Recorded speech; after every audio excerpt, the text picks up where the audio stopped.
Meta AI recently Lama 4 সিরিজের দুটা large language model release করেছে, একটা হচ্ছে স্কাউট, একটা হচ্ছে ম্যাভরিক। এই মডেল দুটো গুগলের গামা 3, জেমিনাই 2, মিনস্ট্রাল, GPT-4o এবং ডিপসিক 3 মতো লার্জ ল্যাঙ্গুয়েজ মডেলগুলোকে একেবারে পিছনে ফেলে দিয়েছে। এবং সবথেকে মজার বিষয় হচ্ছে এই মডেল দুটো পুরোপুরি ওপেন সোর্স। এছাড়া মেটা অ্যানাউন্স করছে নেক্সট মান্থে এরা আরও একটা giant large language model release করবে, যার নাম হচ্ছে লামা 4 বেহেমথ। তাহলে দেখে নেওয়া যাক এই মডেলগুলোতে কি আছে। আমরা ফার্স্টে চলে যাব লামা 4 এর অফিসিয়াল যে ব্লগ আছে সেখানে। আচ্ছা, তাহলে আমরা এখন যাব মেটার অফিসিয়াল ওয়েবসাইটে। এখানে দেখব যে এই মডেলগুলো সম্পর্কে তারা আমাদেরকে কি কি ইনফরমেশন দিয়েছে।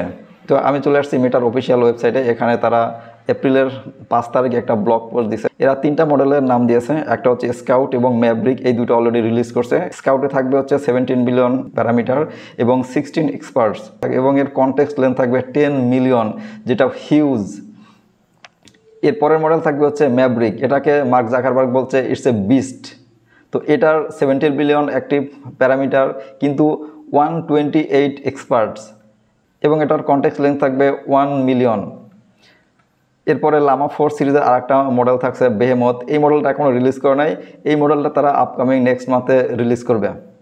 তো এখানে মোটামুটি সব ধরনের ইনফরমেশনগুলো এখানে দেওয়া আছে, কি কি আমাদের হার্ডওয়্যার লাগবে এই মডেলগুলো রান করতে, এবং এরা কোন কোন মডেলকে বিট করেছে, এগুলো সব ইনফরমেশন এখানে দেওয়া আছে।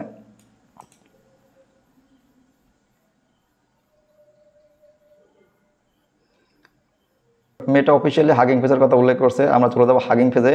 এই হাগিং ফেসে মেটার যে অ্যাকাউন্ট আছে এখানে আমরা দেখব সব শেষে নিচে চলে গেলে এই যে মেটা আমাদের এখানে লামা 4 স্কাউট ইনস্ট্রাক্ট একটা আছে এবং নর্মাল বেজ মডেল একটা আছে। এছাড়া আরও আছে ম্যাভরিকের দুটো, একটা বেজ মডেল আর একটা হচ্ছে ইনস্ট্রাক্ট মডেল। বেজ মডেলের ক্ষেত্রে থাকছে হচ্ছে এটা যদি আমরা ইউজ করি তো সেক্ষেত্রে আমাদেরকে ফাইন টিউন, আমাদের প্রয়োজন মতো যে ফিল্ডে আমরা ইউজ করবো সেটার জন্য ফাইন টিউন করবো। এবং এটা মেনলি এরা রিলিজ করছে রিসার্চ পারপাজের জন্য। এবং আমরা যেটা ইউজ করবো সেটা হচ্ছে স্কাউট ইনস্ট্রাক্ট। এটা অলরেডি ফাইন টিউনড আছে। আমরা নর্মালি যেভাবে চ্যাটজিপিটি ইউজ করি ঠিক সেভাবে আমরা এটা ইউজ করতে পারবো। তো এখানে এরা ইউজ করার জন্য কিছু কোড দিয়েছে। এই কোডটা রান করার জন্য আমাদের আসলে হেভি রিসোর্স প্রয়োজন। তো আমি এই কোডটা লোকাল মেশিনে রান করব না, এটার জন্য যে ধরনের হার্ডওয়্যার প্রয়োজন সেই হার্ডওয়্যার আমার নাই। তো এটার জন্য আমি চলে যাব গ্রক এপিআইতে। এই গ্রক এপিআইতে এই মডেলটা অলরেডি হোস্ট করা আছে। এই ইনস্ট্রাক্ট এই মডেলটা এই গ্রক এপিআইতে এই মডেলটা হোস্ট করা আছে। আমি জাস্ট এখান থেকে এপিআইটা ইউজ করে আমি জাস্ট কিছু টেস্ট পারপাজে ইউজ করব। এই এপিআইটি ইউজ করার ফলে আমরা এই মডেলটাকে দ্রুত লোড করতে পারবো এবং বিভিন্ন বিষয়ে আমরা টেস্ট করতে পারবো।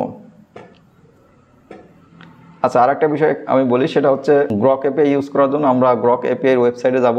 এখানে এরা কি মডেল সাপোর্ট করে এই সব মডেলের এখানে লিস্ট দেওয়া আছে এবং এখানে স্যাম্পল একটা এপিআই দেওয়া আছে। তো এখান থেকে গ্রক এপিআই ইউজ করার জন্য আমাদেরকে একটা কি জেনারেট করতে হবে। এপিআই কি এখান থেকে ক্রিয়েট করে আমরা সেই কিটা আমরা দিব এই মডেলটাকে অ্যাক্সেস করার জন্য। যেহেতু এই মডেলটা গ্রকে হোস্ট করা আছে, সো এটা আমরা খুবই ফাস্ট লোড করতে পারবো। আর যদি আমরা যদি হাগিং ফেস থেকে লোড করতাম তো এটা আসলে অনেক হেভি রিসোর্স লাগতো এবং অনেক সময় লাগতো লোড হইতে। তো আমি জাস্ট গ্রক এপিআই ইউজ করে আমি গুগল কোলাবে এই মডেলটা রান করব এবং এখান থেকে বিভিন্ন কাজ দিয়ে আমরা টেস্ট করে দেখব যে এই মডেলটার আসলে কি বিষয়ে আমাদেরকে হেল্প করতে পারে। আর একটা বিষয় বলি, এই মডেলটাকে যদি ফুল ফাংশনাল যদি আমরা লোড করতে চাই তো সেক্ষেত্রে আমাদেরকে হেভি রিসার্চ ইন্টেন্সিভ একটা হার্ডওয়্যার সিস্টেম লাগবে, যেটা অনেক কস্টলি। তো এই জন্য আমি গুগল কোলাবের ফ্রি ভার্সন ইউজ করতেছি। এখানে জাস্ট গ্রক থেকে আমি স্কাউট ইনস্ট্রাক্টের মডেলটা লোড করে আমি জাস্ট রান করবো। আমি সময় সেভ করার জন্য আমি কোডগুলো আগে লিখে রাখছি, আমি জাস্ট শুধু আউটপুটগুলো এখানে শো করতেছি। ফার্স্টে আমাদের গ্রক লাইব্রেরিটা ইনস্টল করে নিতে হবে। এরপরে আমাদের যে গ্রক এপিআই থেকে আমাদের যে এপিআই দিয়েছে সেই এপিআইটা কানেক্ট করে নিচ্ছি। এখানে আমার এপিআই কি আছে, আপনারা কেউ আমার এপিআই কিটি ইউজ করেন না, আমি সম্ভবত এই ভিডিওর পরে এপিআই কিটা ডিলিট করে দেব। তো এখান থেকে আমি সিম্পল একটা টেক্সট প্রম্পট দিছি এবং সে এখান থেকে অ্যান্সার দিয়েছে। আচ্ছা, এরপরে আর একটা বিষয় আমি আনছি টেস্ট করার জন্য, মাল্টিপল প্রম্পটস। আমি এখানে মাল্টিপল প্রম্পট একসাথে করে আমি সেটা রান করে দেখলাম যে কিভাবে সে অ্যান্সার করে। আমি এখানে অনেকগুলো প্রম্পট একসাথে লিখে লিস্ট আকারে লিখে সেটা লুপ করে আমি মডেলের ভিতর থেকে পাস করে অ্যান্সারটা আমি এক্সট্রাক্ট করেছি। আচ্ছা, এরপরে আমি আসছি হলো রোল প্লে আর মাল্টি টার্ন চ্যাট টেস্ট করার জন্য।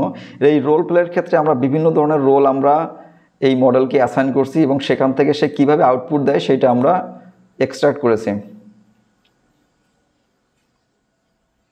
এরপরে আসবো হচ্ছে বেঞ্চমার্ক ইনফারেন্স টাইম, যে আমরা যদি একটা টেক্সট প্রম্পট দেই, তো সেই প্রম্পটটা এক্সিকিউট করতে অ্যাকচুয়ালি কী পরিমাণে সময় নেয়। আমি এখানে একটা প্রম্পট লিখছি, জাস্ট এক লাইনের একটা প্রশ্ন করেছি এবং টাইমটা আমি হিসাব করেছি। এই অ্যান্সার করতে আমাদের সময় লাগছে 1.58 সেকেন্ডস। তার মানে এটা হচ্ছে খুবই ফাস্ট। এখন আমি স্কাউট মডেল এবং ডিপসিকের একটা মডেল নিছি, যে দুইটা মডেল আমি একসাথে রান করব। এই দুইটা মডেল একই জিনিস আমি দুইটা মডেলের ভিতর দিয়ে রান করব, দেখব যে কার এফিসিয়েন্সি কীরকম, কে আমাকে অ্যান্সারটা কীরকম দেয়। এখানে আমি ডিপসিকের একটা মডেল এবং লামা 4 স্কাউট মডেলটা লোড করেছি এবং একটা কোশ্চেন আমি প্রম্পট আকারে দুইটা মডেলের ভিতর দিয়ে রান করেছি। তো এখান থেকে দুইটা মডেল আমাকে সুন্দর করে অ্যান্সার দিয়েছে। এছাড়া এই মডেল আরও অনেক ধরনের ফ্লেক্সিবিলিটি দিচ্ছে এবং আমাদের অনেক সুযোগ সুবিধা দিচ্ছে। যেহেতু এটা ওপেন সোর্স, আমরা যে কোনো সিস্টেমে যে কোনোভাবে রান করতে পারবো। বাট লার্জ ল্যাঙ্গুয়েজ মডেল, এই ধরনের লার্জ ল্যাঙ্গুয়েজ মডেলের ক্ষেত্রে যেটা লিমিটেশন, সেটা হচ্ছে আমরা আমাদের লোকাল মেশিনে এটা সহজে রান করতে পারবো না। এটা রান করার জন্য আসলে হাই কনফিগারেশনের ল্যাপটপ দরকার হবে। তো এই জন্য লার্জ ল্যাঙ্গুয়েজ মডেলগুলো অ্যাক্সেস করার জন্য আমরা সাধারণত বিভিন্ন ওয়েবসাইট থেকে এপিআই ইউজ করি, কারণ ওই ওয়েবসাইটে ওরা এই মডেলটা হোস্ট করে রাখে, আমরা জাস্ট এপিআইটা নিয়ে ইউজ করি।